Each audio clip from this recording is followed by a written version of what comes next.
नमस्कार, मैं धनंजय कुमार द नागरिक में आपका स्वागत है। हमने बदला ले लिया। पहलगाँव में जो हमारे 26 लोग मारे गए आतंकियों के द्वारा, उसका बदला हमने ले लिया। लेकिन अब सवाल खड़ा होता है कि इसके आगे क्या है? पाकिस्तान की तरफ से गोलाबारी हो रही है। पूंछ का इलाका है, कश्मीर का इलाका है, वहाँ और अब तक खबर है कि 15 से ज़्यादा नागरिक जो है वो मारे जा चुके हैं। भारी संपत्ति का हमारा नुकसान हुआ है और अस्पतालों में लोग भरे हुए हैं, बहुत सारे लोग घायल हुए हैं। हालांकि भारतीय सेना उसका जवाब दे रही है। जम्मू के पूंछ में हुई इसी फायरिंग में लांस नायक दिनेश शहीद हो गए। हम खुशियां तो मना रहे हैं कि हमने जो है विजय प्राप्त कर ली, लेकिन विजय के साथ जो है हमने जो खोया है उसको भी याद रखना होगा। और वो पाकिस्तान जो है लगातार जिस तरह की बयानबाजी कर रहा है उससे डर बैठता है। हालांकि हमारी सेना जो है अभी सीमाओं के भीतर है, मर्यादाओं का पालन किया है और मैं कहूंगा कि बेहद जो है जिसको कहते हैं नैतिक तरीके से, या कहिए कि हम लड़ना नहीं चाहते हैं, इस नीति के साथ भारतीय सेना ने जवाब दिया है। लेकिन पाकिस्तान है और पाकिस्तान की सेना जो है वो किसी नैतिकता को नहीं मानती है। जिस तरह की बयानबाजी है, जिस तरह की उसके क्रियाकलाप है, वो चिढ़ाने वाले हैं, भारत को परेशान करने वाले हैं। और वहाँ के प्रधानमंत्री ने जो कहा है वो उकसाने वाला बयान है कि हम बदला लेंगे। बदला लेंगे तो क्या भारत चुप बैठेगा? ये सवाल उठता है। और ये बदले की कार्रवाई कहाँ जाकर के रुकेगी, ये दोनों देश के नागरिक पूछ रहे हैं। मलाला, आप जानते होंगे मलाला को। मलाला जो है वो नोबेल पुरस्कार मिला था उसको, मलाला यूसुफजई। उसने एक इंटरव्यू दिया और उस इंटरव्यू में उसने कहा है कि इस समय सबसे पहले मैं उन सभी परिवारों और लोगों के प्रति अपनी संवेदनाएं व्यक्त करना चाहती हूँ जो प्रभावित हुए हैं, जिन्होंने अपने प्रियजनों को खो दिया है। और मैं नागरिकों की हत्याओं से गहरी दुखी हूँ। इस समय मैं पूरे क्षेत्र में प्रभावित सभी लोगों के बारे में सोच रही हूँ और नागरिकों पर हमला करने की कड़ी निंदा करती हूँ। और उसने दोनों देशों से ये अपील की है कि आप शांति बरतें और शांति का पालन करें। मलाना ने कहा है कि हमारा साझा दुश्मन आतंकवाद है, हम एक दूसरे के दुश्मन नहीं है। यानी भारत पाकिस्तान एक दूसरे के दुश्मन नहीं है। ये जो आतंकवाद है वो हमारा दुश्मन है। आतंकवाद से पाकिस्तान भी प्रभावित है, आतंकवाद से भारत भी प्रभावित है, ऐसा कहा है मलाला ने। उसने ये भी कहा है कि अंतर्राष्ट्रीय समुदाय को अब हस्तक्षेप करते हुए शांति और संवाद को बढ़ावा देना चाहिए, क्योंकि केवल कूटनीति और सहयोग ही इस देश की स्थिरता और समृद्धि का आधार हो सकता है। मलाला, उसने कहा कि मैं खुद आतंकवाद की शिकार रही। आपको याद ही होगा, लेकिन मैं याद दिला दूं कि 2012 में जब ढेर सारे स्कूल पाकिस्तान में भी बंद करा दिए गए थे, तालिबानियों ने बंद करा दिए थे कि लड़कियों को नहीं पढ़ना है, तब वो पढ़ना चाहती थी और जब वो स्कूल जा रही थी तो उस पर जानलेवा हमला हुआ था। और मलाला ने इसलिए अपने व्यक्तिगत अनुभव के हिसाब से कहा कि हमें आतंकवाद की वजहों पर बात करनी चाहिए, क्योंकि कोई भी व्यक्ति जन्म से आतंकवादी या उग्रवादी नहीं होता है। समाज, विचारधारा और परिस्थिति उसे उस दिशा में ढकेलते हैं। अतः हमें शिक्षा, संवाद और अवसरों के माध्यम से उन ताकतों को कमजोर करना होगा। और मलाला ने पाकिस्तान के नेताओं से आग्रह किया है कि वे तनाव को कम करें, नागरिकों खासकर बच्चों की सुरक्षा करें और विभाजनकारी ताकतों के खिलाफ एकजुट हो जाएं। मलाला ने जो कहा है उसको अप्रिशिएट की जाने की जरूरत है। हालांकि हम जो है अभी विजय में हैं और युद्ध, ढेर सारे हम देख रहे हैं सोशल मीडिया पे, बहुत सारे नागरिक जो है वो युद्ध चाह रहे हैं, लेकिन युद्ध इतना आसान नहीं। अलकायदा की जो इस इलाके की यूनिट है, भारतीय उप महाद्वीप शाखा अलकायदा की जो है, उसने बयान दिया है और उसमें कहा है कि पाकिस्तान पर भारत के हमले का जवाब दिया जाएगा। और कहा उसने कि 6 मई 2025 की रात को भारत की भगवा सरकार ने पाकिस्तान में 6 जगहों पर हमला किया, खासकर मस्जिदों और बस्तियों को निशाना बनाया। इसमें कई मुसलमान शहीद हुए और घायल हुए। हम अल्लाह के हैं और उसी की ओर लौटेंगे। अल्लाह शहीदों को जन्नत में ऊंचा स्थान दे और घायलों को जल्दी ठीक करे। ये हमला भगवा सरकार के अपराधों की लिस्ट में एक और काला अध्याय है। और आगे उसने कहा कि भारत का इस्लाम और मुसलमानों के खिलाफ युद्ध नया नहीं है। मतलब भारत का इस्लाम और मुसलमानों के खिलाफ युद्ध नया नहीं है, ये सालों से चल रहा है। भारत और कश्मीर के मुसलमानों ने बहुत ऋण सहे हैं। मोदी सरकार सैन्य, राजनैतिक, सांस्कृतिक और मीडिया के जरिए इस्लाम और मुसलमानों को खत्म करने की कोशिश कर रही है। तो ये आए थे आतंकी हैं, तो इनका तो प्रयास ही है कि भारत में हिंदू मुसलमान हो, और भारत में हिंदू मुसलमान हो तो उनका उसमें दाल गलेगी, इसलिए वो हिंदू पूछ करके मारे। लेकिन उनको जवाब दिया है, भारतीय सेना ने तो जवाब दिया है कश्मीर के नागरिकों ने। कश्मीर के नागरिकों ने जिस तरह से संयम का परिचय दिया, और आज भी सबसे बड़ा दर्श वही झेल रहे हैं। जो कश्मीर में जो लड़ाई चल रही है लंबे समय से, 90 के पहले से, जो आतंकवाद जो शुरू हुआ, और आतंकवाद की सबसे बड़ी मार कश्मीर के लोगों ने बहुत झेली है।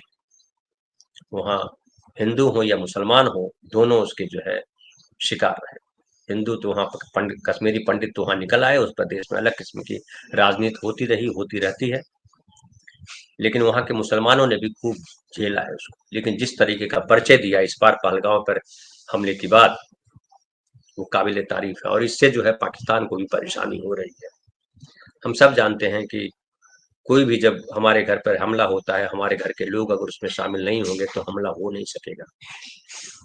और पाकिस्तान कोई अलकायदा, कोई आतंकी संगठन है, उसको ये मुश्किल हो रही है, क्योंकि कश्मीर के मुसलमान अब जो है उनके साथ खड़े नहीं हैं। कश्मीर के मुसलमान शांति चाहते हैं। फारूक अब्दुल्ला के बेटे जो है अमर अब्दुल्ला, जो वहाँ के मुख्यमंत्री हैं, उन्होंने भी इस पर घोर निंदा की है और कहा है कि पूरा कश्मीर हम भारत के सेना के साथ खड़े हैं। और भारत की सेना ने इस बात का ध्यान रखा है कि अंतर्राष्ट्रीय मोर्चों पर अगर बात करने की नौबत आए तो अपना पक्ष रखे, और पाकिस्तान का चेहरा हटाया जा सके कि पाकिस्तान एक आतंकवाद का अगर समर्थक नहीं था, तो जो आतंकी मारे गए उनके अंतिम संस्कार में उनके नेता, उनके अफसर क्या कर रहे थे। फिर ये सवाल उठता है कि जब हमने आतंकी हमले किए, आपको मौका दिया, आपने उसको खात्मा क्यों नहीं किया। तो ये सारे हैं, लेकिन अंतर्राष्ट्रीय स्तर पर जो है वो अब जो होना है वो तो अलग बात है, लेकिन क्या हम युद्ध के लिए तैयार हैं, ये सबसे बड़ा सवाल है। और क्या अगर आगे पाकिस्तान हम पर अटैक करता है तो क्या हम उसको छोड़ देंगे, ये सवाल उठता है। अब फिलहाल ये स्थिति है कि 18 भारतीय एयरपोर्ट्स पर ऑपरेशन बंद है। हमारे जो एयरपोर्ट्स है, एयर इंडिया, इंडिगो और स्पाइस जेट ने 15 शहरों में उड़ानें रद्द कर दी हैं। पाकिस्तान में भारत की एयर स्ट्राइक के बाद सीमा से जुड़े 7 राज्यों के 18 एयरपोर्ट बंद कर दिए गए हैं।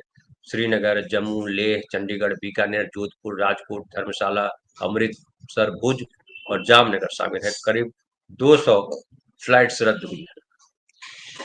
और हमले के बाद जो है, जो भारतीय सेना ने लिखा था उसको हम फिर से दोहराते हैं। भारतीय सेना ने लिखा कि न्याय हुआ, जय हिंद। पाकिस्तान के प्रधानमंत्री ने इस हमले को युद्ध की कार्रवाई करार दिया और कहा कि उनके देश को करारा जवाब देने का अधिकार है। हमारे सशस्त्र बल जानते हैं कैसे जवाब देना है, और इसको लेकर के हमको अलर्ट रहना है। हम अलर्ट होंगे भी, भारतीय सेना इसका मुंह तोड़ जवाब भी देगी, ये भी हमें पता है। और राजनाथ सिंह जी ने कहा कि ऑपरेशन सिंदूर पर भारत माता की जय, और उत्तर प्रदेश के मुख्यमंत्री आदित्यनाथ ने भी कहा जय हिंद की सेना। अब सवाल ये है कि जो भारतीय सरहद पे जो पाकिस्तान छुप छुप करके गोलियां चला रहा है, उसका क्या जवाब दिया जाए। पाकिस्तान ने या पाकिस्तान समर्थित आतंकियों ने जो पहलगांव में हमला किया, उसका तो बदला हमने ले लिया ऑपरेशन सिंदूर चला करके। और हालांकि ऑपरेशन सिंदूर को लेकर के कई लोग जो है अलग अलग तरीके की बातें कर रहे हैं, मैं अभी उस पर चर्चा नहीं करूंगा, लेकिन ये है तो कि इसमें, हालांकि पूरी दुनिया में होता है, पॉलिटिक्स देखी जाती है, सत्ताएं अपनी पॉलिटिक्स देखती है कि इसका क्या फायदा हमको मिले, और वो हो रहा है देश में। वो एक राजनीति जो चलती है, हालांकि विपक्ष पूरी तरह से खामोश है, लेकिन सत्ता पक्ष के नेता अपनी राजनीति कर रहे हैं, अपने तरीके से कर रहे हैं। लेकिन हम नागरिकों के ख्याल से अगर देखें, हम पत्रकार जो है, हम युद्ध नहीं चाहते। कोई भी सभ्य आदमी जिसके पास सपने हैं, जिसके पास जो दुनिया को देख रहा है, दुनिया को समझता है, वो युद्ध नहीं चाहेगा। लेकिन ये भी सवाल उठता है कि अगर कोई पागल देश, पागल आदमी हम पर हमला करने को, हमको मारने को तैयार हो, उतावला हो मारने को, तो हम क्या करेंगे? क्या हम चुप भाग जाएंगे, डर जाएंगे? तो इस पे तो कोई समर्थन नहीं करेगा भारत भी इस पर। और हम जो है पाकिस्तान से ताकतवर हैं, ये किसी को बताने की जरूरत नहीं। हमने कई युद्धों में उसको परास्त किया है, ये भी हम सब जानते हैं। लेकिन अब सवाल खड़ा होता है कि क्या ये जो युद्ध होगा भारत पाकिस्तान का, अगर पाकिस्तान जाहिलियत का प्रदर्शन करता है तो हमको क्या प्रदर्शन करना होगा? पाकिस्तान जो है एक उन्मादी देश के तौर पे है, और ये हम सब जानते हैं कि पाकिस्तान की स्थिति बड़ी खराब है, और वहाँ के नागरिक भी, जैसे हम यहाँ कह रहे हैं कि युद्ध नहीं हो, पाकिस्तान के भी बहुत सारे नागरिक हैं जो चाहते हैं युद्ध न हो। मलाला ने जो बयान दिया है उन्हीं नागरिकों का प्रतिनिधित्व करती है वो। और जो नागरिक पे हमले कर रही है पाकिस्तान की सेना, उसको लेकर के हमारे केंद्रीय गृह मंत्री है, जो उन्होंने इंडिया टुडे की रिपोर्ट के हवाले से जो हम आपको बता रहे हैं कि उन्होंने नियंत्रण रेखा और अंतर्राष्ट्रीय सीमा के पास से नागरिकों को निकालने का आदेश दिया है कि जो गोलाबारी हो रही है वहां से नागरिकों को हटाया जाए। और वो लगातार जो है सीमा सुरक्षा बल जो है, बीएसएफ जिसको कहते हैं, बॉर्डर सिक्योरिटी फोर्स, उसके डायरेक्टर जनरल महानिदेशक जो है दलजीत सिंह चौधरी, और जम्मू कश्मीर के उपराज्यपाल मनोज सिन्हा और मुख्यमंत्री अमर अब्दुल्ला से फोन पर लगातार संपर्क में है कि उसका क्या जवाब दिया जाए। उसका जवाब देना भी होगा, क्योंकि हमारे नागरिक अगर मारे जाएंगे तो जो हम तो नागरिकों पे, भारत तो नागरिकों पर हमला नहीं करेगा, पाकिस्तान के नागरिकों पर भारत हमला करने वाला नहीं है। इसकी भारतीय सेना जो है वो जवाबदेह सेना है। दुनिया इसका लोहा मान चुकी है कि भारतीय सेना एक जवाबदेह सेना है। भारत एक जवाबदेह देश है। दुनिया के प्रति हमेशा उसने मानवता का पाठ पढ़ाया है, चाहे वो भगवान महावीर हो या भगवान बुद्ध हो या गांधी हो, या जो आजादी के बाद जो भारत का स्वरूप था पूरी दुनिया के सामने वो यही था। कुछ लोग उकसावे वाली बात कर रहे हैं, जिसे कल भी रात में मैंने कहा था कि अनुपम खेर ने लिखा कि हम पहले चुप रहते थे, अब चुप रहने वाले नहीं हैं। ये वो लोग हैं जो युद्ध की गंभीरता को नहीं समझते, वो लोग हैं जो उकसावे में बिलीव करते हैं। युद्ध में मारे जाते हैं नागरिक जो सीमा पर है, सीमा के सटे इलाके में है। युद्ध में मारे जाते हैं हमारे देश के सिपाही, और उसके उसके मारे जाने पर, उसकी शहादत पर, उसकी लाश पे राजनीति करना या बयानबाजी करना दुर्भाग्यपूर्ण है, और कई लोग कर रहे हैं। अभी हम उस पर बहुत चर्चा नहीं करना चाहते हम भी, चूंकि ये आहत होने वाली बात है। जो हमारे, बड़ा अच्छा बोला है उस लड़की ने, हिमांशी ने, कि बदला तो ले लिया और हम खुश हैं। विनय नरवाल की जो पत्नी है, लेकिन जो मारे गए वो तो चले गए, वो तो लौट करके नहीं आएंगे। ये बड़ा सवाल है, और हिंसा का जवाब हिंसा भारत ने कभी नहीं दिया है। और ये जो पाकिस्तान है उसके साथ कई मुस्लिम कंट्रीज आके खड़े हो गए हैं। चीन खड़ा है, भारत के साथ कौन खड़ा है, ये बहुत महत्वपूर्ण बात है समझना। और हमारे पीछे अगर कोई खड़ा भी है तो लड़ना तो हमें ही होगा, क्योंकि ये वर्ल्ड वार वाली सिचुएशन तो है नहीं। और पाकिस्तान की तरफ जो है, पाकिस्तान के पास उसकी संप्रभुता एक तरह से लगभग समझिए नष्ट ही है। हमें अपनी संप्रभुता बचानी है। भारत के साथ ये भी है कि हमको अपनी लाज बचानी है, प्रतिष्ठा बचानी है, संप्रभुता बचानी है। और इस संप्रभुता को बचाने के लिए आवश्यक है कि हम किसी देश का खिलौना न बने, कोई हमें आगे करके हमारी पीठ पर बंदूक न चलाए। क्योंकि जो वर्ल्ड की राजनीति है वो राजनीति अब सेना वाली राजनीति नहीं रही, वो आर्थिक शक्ति वाली राजनीति। और अगर युद्ध में हम अगर फंस गए तो जाहिर है कि हमारी आर्थिक स्थिति खराब होगी और बुरी होगी, महंगाई से परेशान होंगे, हमारे लोग मारे जाएंगे, वो तो अलग है।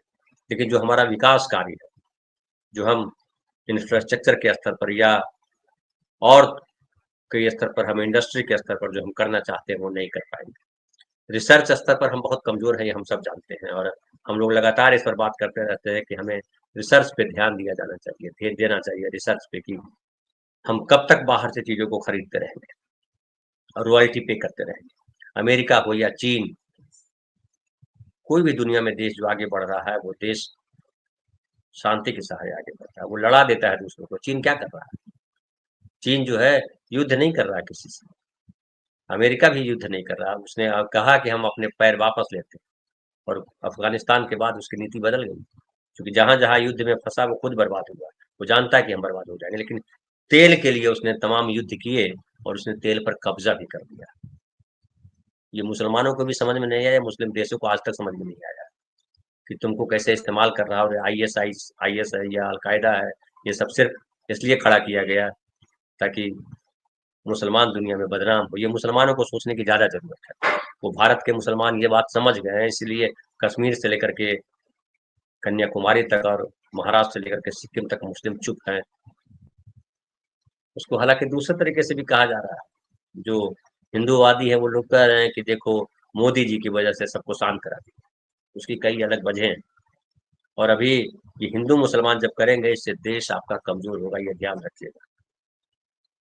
दुर्भाग्य की बात है कि तमाम इसी मोर्चे पर चल रहे हैं, और अलकायदा जो कह रहा है वो यही कह रहा है। वो जानता है कि हिंदू मुसलमान का हम फायदा उठा सकते हैं, और पूरी दुनिया में एक माहौल खड़ा किया जा सकता है कि भारत देखिए मुसलमानों के खिलाफ है, हमको इससे लड़ना होगा, और इससे लड़ने के लिए भारत में हिंदू मुसलमान एकता बना कर रखेंगे। हम अमेरिका से या किसी और देश से खरीद तो लाएंगे हथियार, लेकिन हथियार चलाने का काम तो हमारे ही सेना के जवानों को करना है। बहुत सारी चीजें होती हैं। हम घर में बैठ करके बोल दे सकते हैं कि हम हिंदुस्तान की बड़ी ताकत है, हम किसी को नेस्तनाबूद कर सकते हैं, बिल्कुल कर सकते हैं, हमारी क्षमता है। लेकिन जो ताकतवर व्यक्ति होता है, उसको बड़ी शालीनता से काम लेना होता है। और जो भारतीय सेना ने किया है वो बड़ा इंपॉर्टेंट है। लेकिन सवाल वही है कि अगर पाकिस्तान फिर अटैक करता है तो हम क्या करें।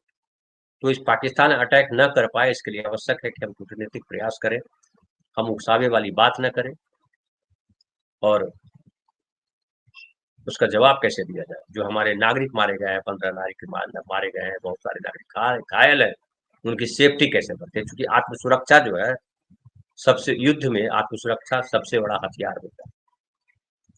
हम वहां जाकर के मारेंगे, वो यहाँ आकर के मारेंगे, दोनों न्यूक्लियर पावर है, ये भी कह रहे हैं। तो ये भी लोग कह रहे हैं कि न्यूक्लियर पावर की अगर लड़ाई हो गई तो क्या होगा।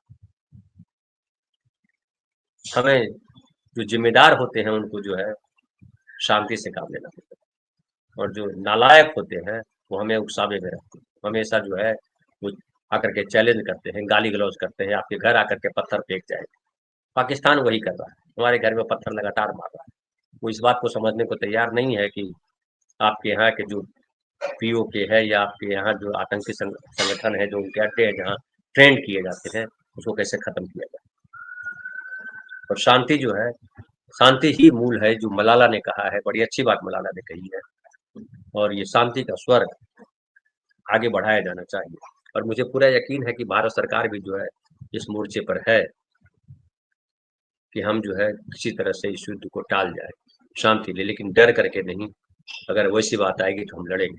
तो निर्णय लेना अब पाकिस्तान को, कि पाकिस्तान अगर हम पर हमला करेंगे तो जाहिर है वो वार घोषित होगा। अब जो सरहद पे कर रहे हैं वो तो ठीक है, वो तो हर दिन करते रहते हैं, हमारी सेना भी जवाब देती रहती है। लेकिन असर है कि अगर पाकिस्तान हमला करता है तो वार माना जाएगा, और वार में हमें पूरा विश्वास है कि फिर एक बार मुंह की खाएगा पाकिस्तान, क्योंकि बार बार हमारा इतिहास यही है, हर बार हमने पाकिस्तान को घर जाकर के मारा है, लेकिन हम मारना नहीं चाहते, ये याद रखा जाना जरूरी। तो फिलहाल इतना ही। अब ये देखना है कि क्या होता है। हम कामना करते हैं कि युद्ध वाली स्थिति न बने, लेकिन युद्ध वाली स्थिति बनेगी तो जवाब तो देना होगा। लेकिन हमारे देश के नागरिकों को शालीनता का परिचय देना चाहिए। जो उकसावे वाली बात कर रहे हैं, वो चाहे भाजपा के कोई नेता हो या कोई भक्त हो, इससे बाज आना चाहिए।